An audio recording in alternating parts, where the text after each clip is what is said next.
Project 613, Day 40. Continuing on the laws of Shabbos, examples of specific types of work that are prohibited on Shabbos because they are part of the process of baking bread that was needed in the Holy Temple. After you plow the field, now you need to put the seeds. You need to sow. Seeding is prohibited on Shabbos. Now, what's the concept of seeding? Placing a seed in the ground in order that it should eventually grow into a plant.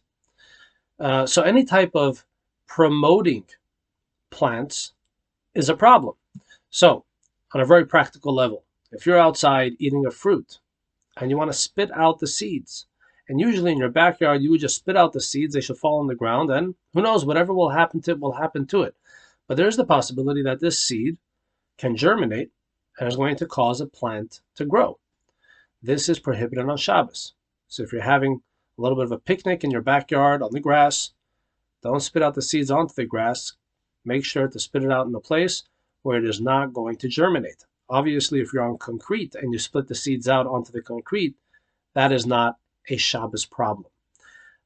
Watering the grass is prohibited on Shabbos specifically for this reason, because when you water the grass, you are helping the grass grow, and that is prohibited on Shabbos. The next step, once you already have a field with all of these, with the wheat, now you need to reap.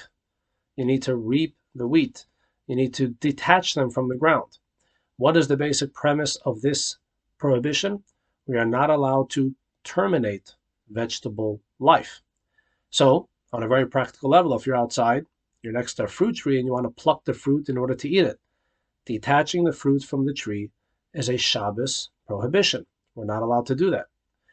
You're sitting outside in your backyard on the grass, and some people instinctively just start pulling out the grass from the ground. This is prohibited on Shabbos. You need to be careful. By the way, you're allowed to walk on grass, even though it's going to cause some blades of grass to become detached from the ground. The reason for that is because your intention is to walk. You don't have an intention of detaching the grass from the ground. And when it comes to Shabbos prohibition of work, specifically intentional work is not allowed. Before we go further, I would just like to point out that in the prohibitions of Shabbos work, there are many, many details. It is a very involved type of study.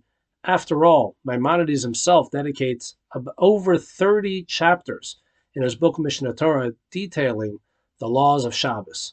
In these recordings, we're just going to go through some snippets of it to get an idea of what the concept of resting on Shabbos really is about.